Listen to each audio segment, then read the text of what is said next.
Su formidable velocidad y la calidad de sus gráficos convirtieron a Sonic the Hedgehog en un icono de los videojuegos.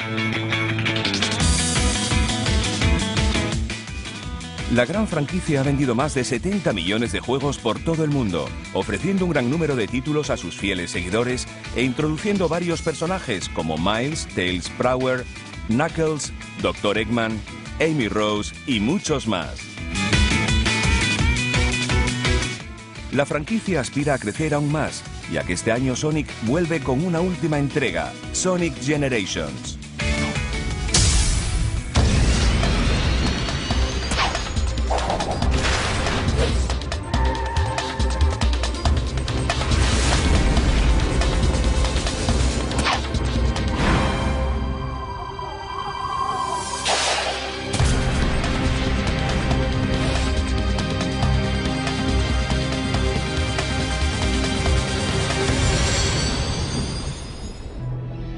A finales de los 80, Nintendo era líder en ventas de consolas y videojuegos, gracias sobre todo a los juegos de Super Mario y a la plataforma de juego NES. I'd had conversations with Mr. Nakayama, the CEO of the company, about what needed to be done for Sega to compete in the United States marketplace. Nintendo completely dominated the industry. They had a share of market that was above 90%. Third-party game developers were all beholden to Nintendo. I mean, they owed Nintendo their livelihood. So it was very difficult to break into the marketplace back in that time period. Sega, a pesar de haber lanzado la Mega Drive más potente poco tiempo antes, aún necesitaba un juego excepcional que mostrara el potencial del sistema y pudiera restaurar el equilibrio. Decidieron que antes de sacar el juego tenían que reemplazar la mascota, Alex Kidd, con lo que tenían que crear un nuevo personaje. For some time, the management of Sega was aware that to compete with Nintendo, one of the things that would be necessary was their own strong character to compete with Mario. Sega really wanted to create its Sega's Mickey Mouse, Sega's Mario. The view at that time was you needed a mascot, typically a platformer, that brought to life what the, if you will, the irreverence of your brand. So the company started to ask all employees to come up with ideas. Una persona que oyó este llamamiento fue Naoto Oshima. 純粋にゲームの企画を最初作ったんですけど、なかなか上司とうまく理解してもらえなくて、でそこに、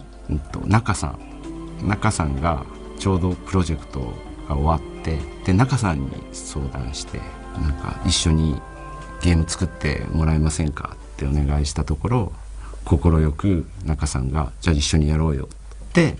中さんといろいろ相談しながら生まれたのがソニックになります。Mientras Oshima desarrollaba ideas para posibles personajes, Yuji Naka, un joven y avezado programador de Sega que ya había trabajado en otros juegos, recibió la tarea de no solo programar el juego en el que aparecería este nuevo personaje, sino también de concebir un juego que pudiera demostrar el auténtico poder de Mega Drive.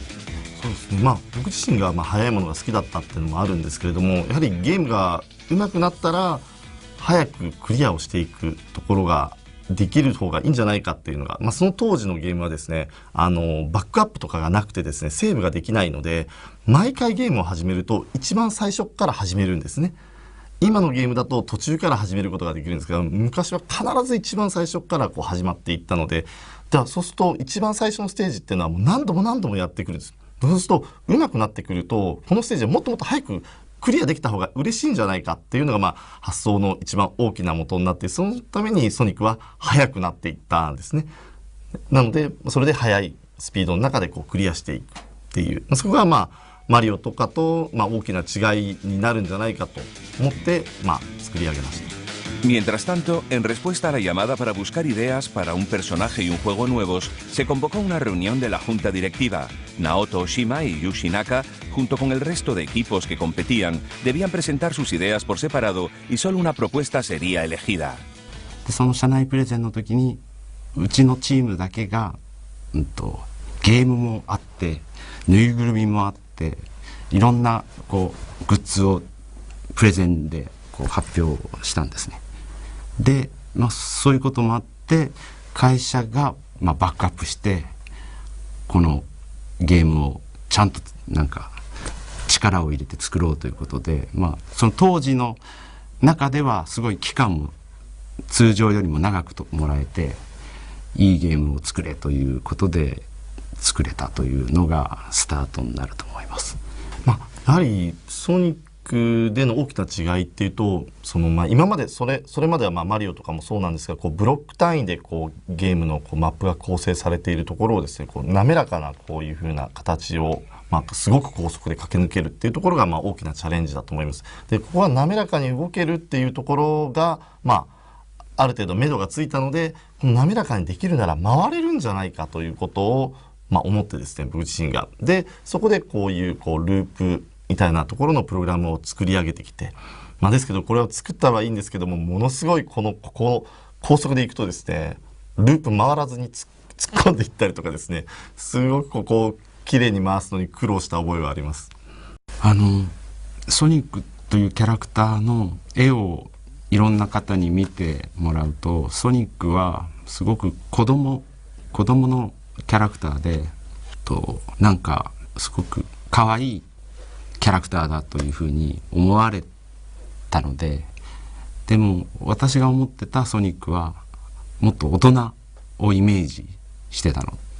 Estando el personaje de Sonic the Hedgehog en la última fase de diseño, en la sede nipona de SEGA, creyeron que tenían la mascota y el juego que estaban buscando. El personaje se envió a la sede estadounidense, donde decidieron hacerle algunos cambios para adaptarlo al mercado occidental. I was asked to redesign Sonic from his backstory to his character so that he could actually work in terms of advertising and merchandising the comic book series and on TV. The Sonic team in Japan really hated SEGA of America's redesign of Sonic. In the meeting, they absolutely did not come around. I mean, they created a beautiful character, and they didn't feel that we had any right to change that character, which is quite understandable. But we were on a mission, and we were going to make Sonic happen in all the right ways possible. We really believed in the redesign of the character, and he needed to be the face of SEGA worldwide. After the meeting, however, they really assessed the strength of the game, the strength of the platform, and they determined that the Sega Genesis and Sonic was actually going to be more successful in America and in Europe versus in Japan. And so because of that, they decided that we needed to make the calls required to make this character successful. SEGA of America marketing made it a little, in a way, edgier and in a way a little more comical, humorous, and softened it. Con el personaje y el diseño del juego tomando forma para el público norteamericano y el diseño original para el resto del mundo, en SEGA creyeron que el impresionante proyecto necesitaba una banda sonora que estuviera a la altura. Para lograr esto, contrataron a Masato Nakamura, compositor y cofundador de la sensación pop japonesa Dreams Come True. I didn't treat Sonic as a game, but a film, because a graphic is great and it has a very strong story. So I thought, oh, this is a movie, film. So I wanted to create a movie music or film music.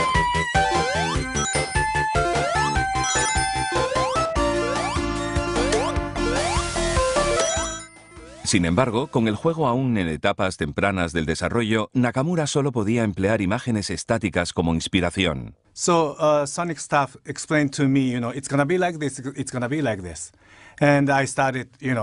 writing songs, but I will never know because that was a totally new for me. So it was really tough job for me.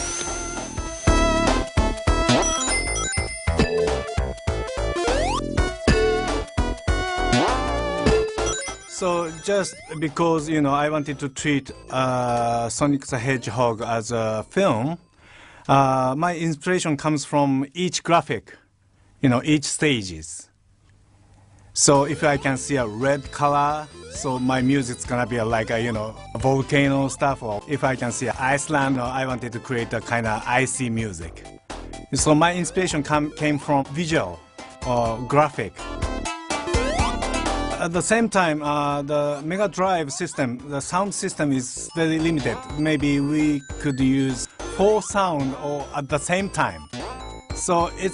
was really, really tricky, you know. But that limitation, you know, inspired me a lot.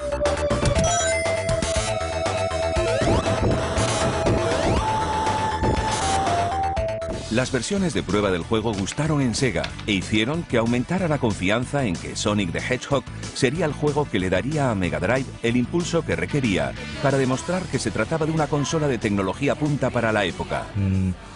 確かにメガドライブ自体はですね、そんなに、その当時でいくと、性能は高い方だったかと思うんですけれども、ソニックみたいなゲームを作るのにそこまで適しているハードではなかったので、かなりプログラミング的にはその高速化、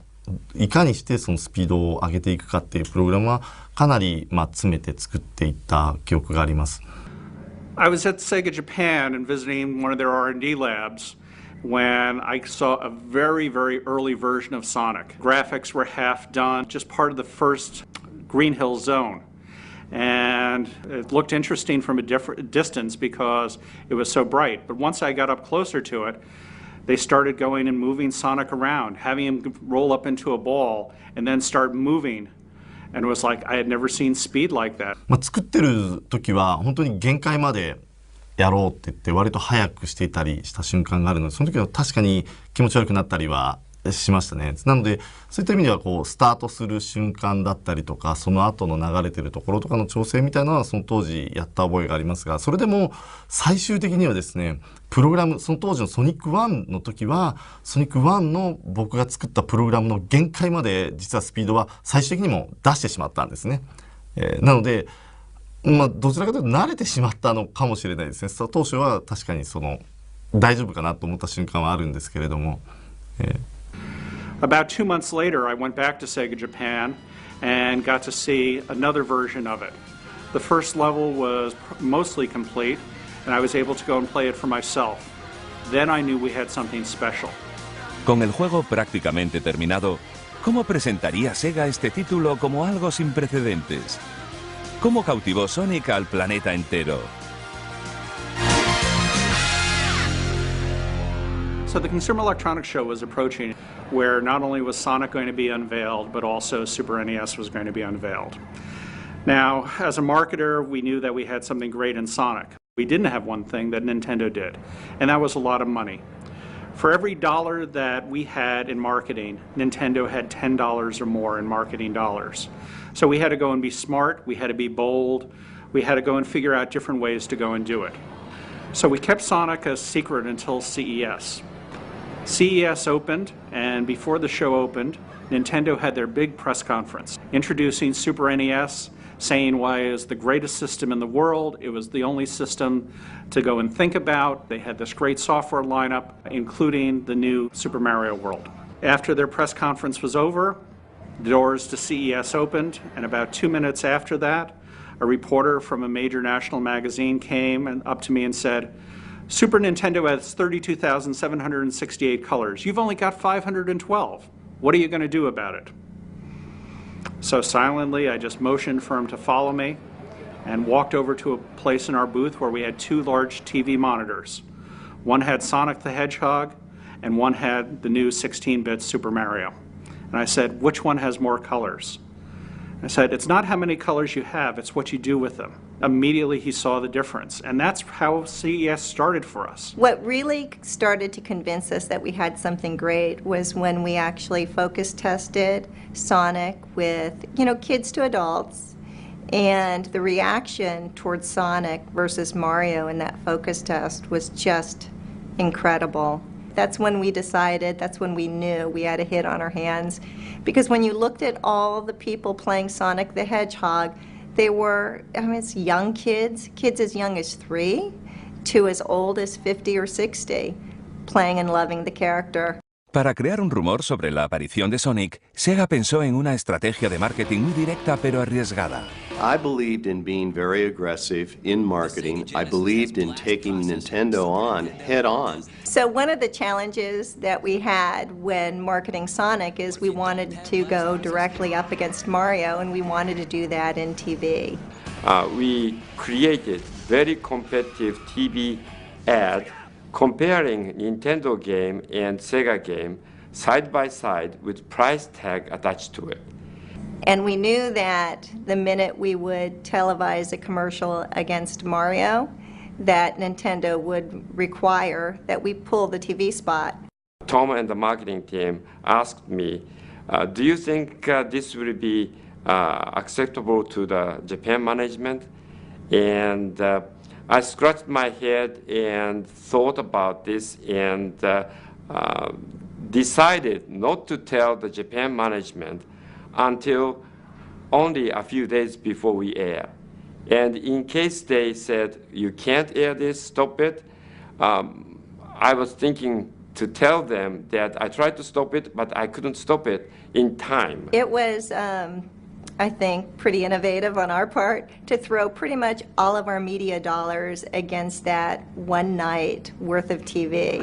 Sonic the Hedgehog, more action, more speed, Sega Genesis, it's a whole lot more for less. Sonic the Hedgehog apareció en junio de 1991 y la reacción fue notable. Nunca antes se había visto un juego similar. ¿Por qué la creación de Sonic tuvo tal efecto en el público? Sonic was appealing for a number of different reasons. First of all, he just has a beautiful simplicity to him.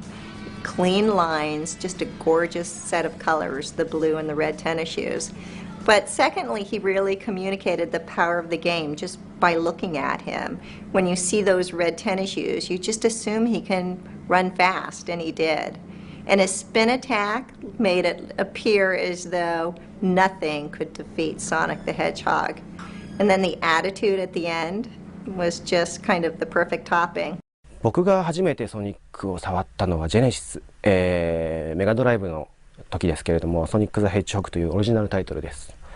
で、その時はそのゲームのスピード感と、あとはやはり音楽が持つキャッチーさ、そこに惹かれました。I was really taken by the speed and the feel of the game. And Sonic the Hedgehog just felt terrific. It was easy to play. It felt good to play, and the speed was just remarkable. I'd never seen a character move that quickly across the screen, and it was like magic back in those days. He had an edge to him. He wasn't your laid-back, soft, nice guy. He had a little bit of edginess to him and a little bit of smart-assness to him, if you will. And I think that made him very appealing to kids and teens. 本当に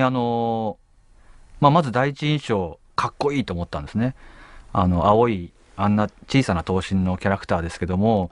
あれが動いてる姿を見てもう本当にかっこいい。でこれが本当に家庭用ゲーム機なのかって驚いたぐらいすごい強い印象を受けました。En Sega creyeron que Sonic iba a ser un éxito. Tom Kalinske pensó que el atractivo de Sonic suponía para la empresa una oportunidad innovadora. The thing we had to do first and foremost was sell a lot of hardware, because otherwise, how are you going to sell a lot of software? If you don't get a lot of hardware out into the homes, you really had no chance of creating a marketplace with follow-on software. Tom and I went to Japan and sat down in a big Sega Japan boardroom with oval table with perhaps 30 board members and other executives and explained our strategy. That is, we lower our price from $189 to $149 when Nintendo was offering the Super Nintendo at $199. And on top of that, we wanted to bundle our software, Sonic 1, and create the bundle pack for that $149 price point. And as Tom started to explain, I saw Nakayama-san's face sort of turning white and getting angry, and he stood up and said, we make money from software because we don't make money really from hardware. So why we give away the best software away? and he kicked the chair and literally ran to the door. Then I thought, well, that's the end of my career. And he turned at the door and he said, well, I hired you to build the company and take market share from Nintendo, and if this is what you think you have to do, go ahead and do it. So he supported our plan 100%, and to his credit, I think, to his great credit, because he could have easily said no. And because of his allowing us to do that, we then went on to really dramatically take share of market away from Nintendo in the next year. The concept of bundling in our industry, i.e. of putting in software with the hardware to drive accelerated sales rates or to forestall a price drop, is a time-honored tradition, if you will. What Tom Kalinske did in 1991 here with the Genesis, by putting Sonic in there, a AAA piece of software, kind of broke the mold, if you will, from what had previously happened, where the less desirable software had been packaged in because it was cheaper and more effective to be able to push that through rather than give away what was seen to be high profit margin software. La gente compraba las consolas de Sega solo para jugar a Sonic, y viendo el enorme éxito que había cosechado el juego, era inevitable que no apareciera una secuela. When we completed Sonic 1, which was originally developed in Japan, we realized that the real battlefield against Nintendo is the United States. Therefore, we brought the team to Palo Alto, California, and added some American resources and started to create Sonic game. And that really made much better, closer collaboration between the Sonic team and the US marketing team.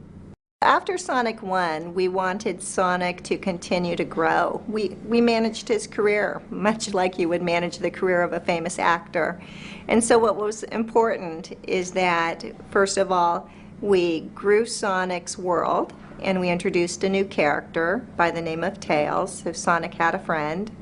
And then we also continued to flesh out his Bibles and flesh out his backstory. We were much more involved in Sonic 2, but that said, the Sonic team really did drive the design of Sonic 2 as well.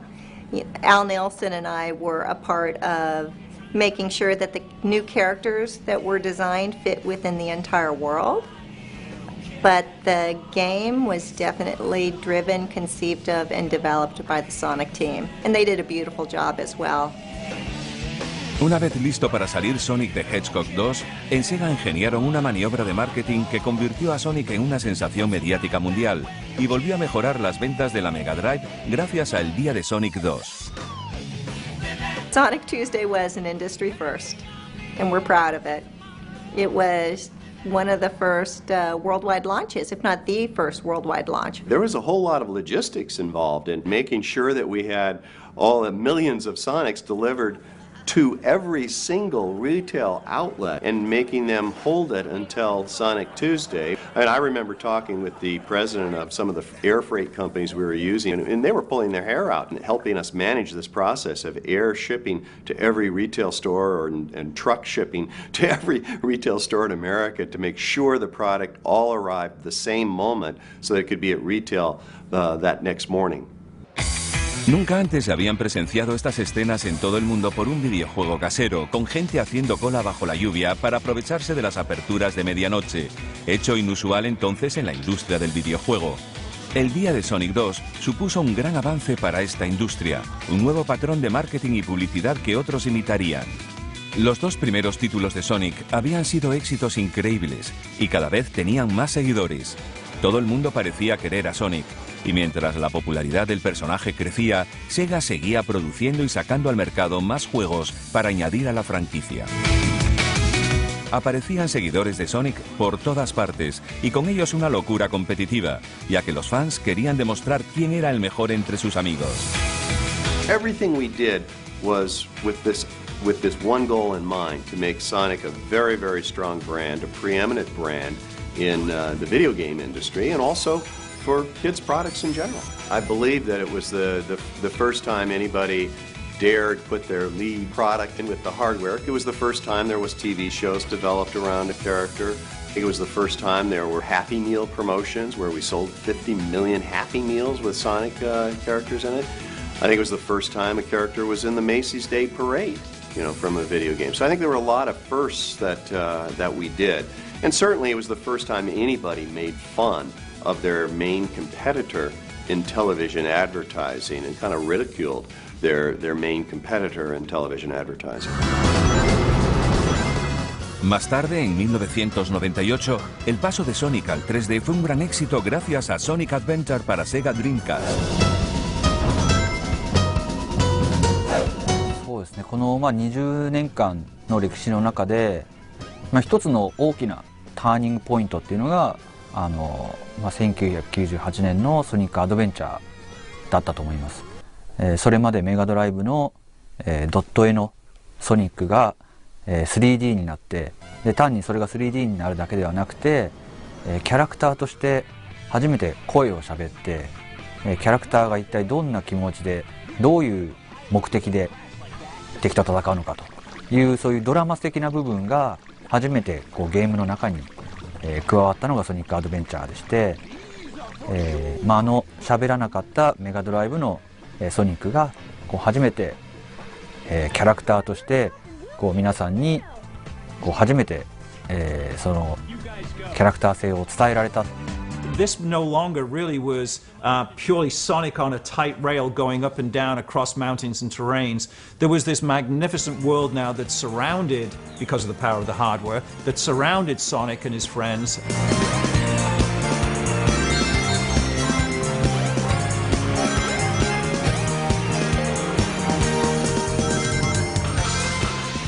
やっぱり当時の16ビット機から、ドリームキャストの方の新しいハードで、展開する新しいゲームということで、そのハードの性能が上がることで、表現できること自体もやっぱりすごく大きく飛躍するので、それを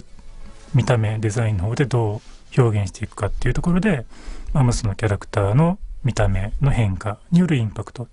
ていうのと、そうですね、実際のその表現力がアップした部分で各キャラクターのアクション性をいかに大きくカメラが引いたり寄ったりした時でも見せることができるかっていうところが、スムーズに行えるように調整しながら制作しました。Tras el éxito del paso de Sonic al 3D, vinieron más títulos. El equipo de desarrollo siempre se planteaba el desafío de mejorar el nivel de cada juego, hasta llegar a títulos recientes como Sonic Colors. ソニックカラーズで初のディレクターという、大役をいただいて、どうやって、お客様に喜んでいただけるような、ソニックの新しいゲームを作っていこうかというふうに考えたんですけれども、そうはいえうちのソニックチームはもうソニックを作る優秀なスタッフが揃っているので、私よりもソニックに対しては、もうベテラン揃いのチームであるというところで、ソニックを作ること自体はもう基本的に、スタッフのみんなに任せようというふうに私は考えました。そして私自身は、それを、よりハイスピードアクションの特にアクション部分、プラットフォームアクション部分にフォーカスしていくように、全体をこう誘導していくような立ち回りをしようというふうに意識して、作っていこうというふうに、考えてました。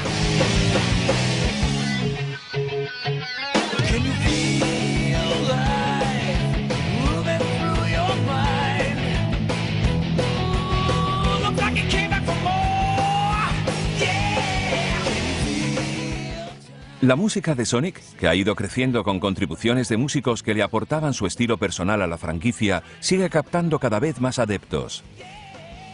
ソニックの長い歴史の中でいろんな楽曲がありました。でその中で好きな曲とか自信のある曲を1曲あげろって言われてもなかなかこれは難しい話で、そうですね、トータルで言ったらもう100曲以上は多分作ってはいると思うんですけれども、その中で好きなもの強いてあげれるならばソニックアドベンチャー2のテーマ曲のリブ&ラーンと、あとはそのタイトルの中のステージ曲の一つだったエスケープフロムザシティという曲ですね。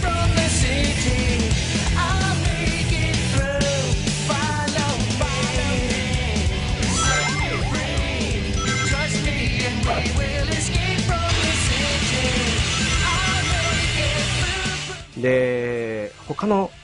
方、例えばオリジナルのソニックの楽曲を担当されていた中村さんの曲で言えば、僕はソニック2のエメラルドヒルというステージの曲が好きです。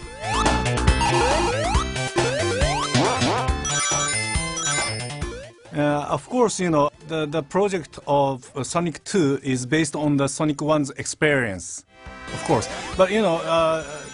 technically, it was improved, you know, including sound itself. Audience expected more, you know what I mean? Because, you know, Sonic 1, it's got, you know, huge success. So I don't want to make, you know, people disappointed.You know, Sonic 2. So it was huge pressure for me.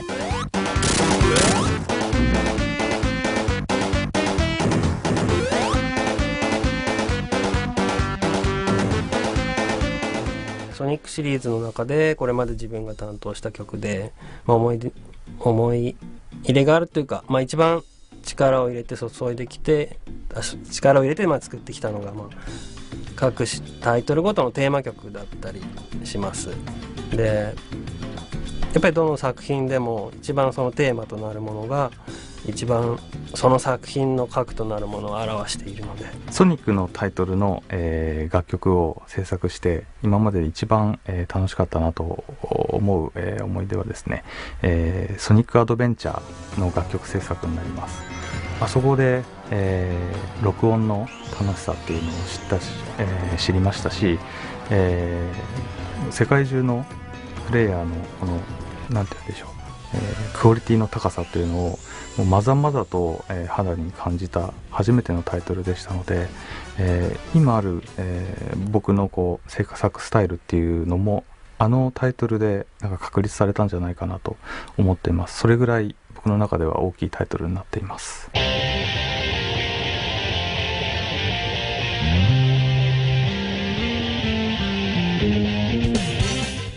Para celebrar su 20º aniversario, Sonic está listo para volver en Sonic Generations, un juego que abarca las épocas clave de los memorables 20 años de historia de Sonic. Sonic Generations の特徴になりますけども、2D の、クラシックのステージが今回は、今の、PS3 や360といった次世代機のハードを使って、3D となって、しかも、すごく密度の濃い世界観となって新たにそのステージを再現するというところが一つのこのゲームのコンセプトとしてありまして、クラシックのステージはより密度の高い 3D のステージに、逆に今度元が 3D だったステージ、ソニックアドベンチャー2のシティエスケープですとか、そういう元が 3D だったステージを今度はクラシックで遊ぶと2D のプラットフォームアクションとして遊べるというその、最近の 2D のアクションと 3D のアクションの両方楽しめるというところが、ソニックジェネレーションの一つの特徴ですね。このゲーム始めるときに私がチームに言ったことが20周年だからってさあ20周年集めましたよっていうようなタイトルにするのではなくて、20周年だからこそ5年後の記憶に残るそういったゲームを作ろうと。なので新しいチャレンジっていうのは今までのゲーム組み立てもちろんあるんですけども、そこに新しいギミックであったりとか今までなかった演出を追加して、で、今まで買ってもらったお客さんはもちろんで、今までソニックをプレイしてなかったお客さんもやっぱソニックって面白いんだって納得してもらえて、それで新しいその5年後につながるようなそういうゲームを作りたいなと思っています。そういうような、今までの20周年の集まりっていうわけではなくて、それを超えた新しいチャレンジっていうのをこのゲームには詰め込んでいます。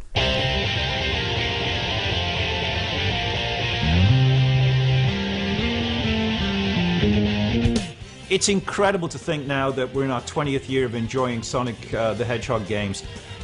There are very few characters or pieces of intellectual property, quite frankly, that can survive 5 or 6 years after sequels, never mind 2 decades. And I think it's a test to the timelessness, to the brilliance of the gameplay, to the richness of the world, that is Sonic the Hedgehog and all of his friends, and the fact that he has seamlessly transitioned from platform to platform to platform and never lost that edge, never lost the uniqueness of the gameplay, never lost that cheeky, irreverent feeling that we all get when we play Sonic. And I think it's very rare that you can look in our industry today for a character that's withstood the test of time, as has Sonic the Hedgehog.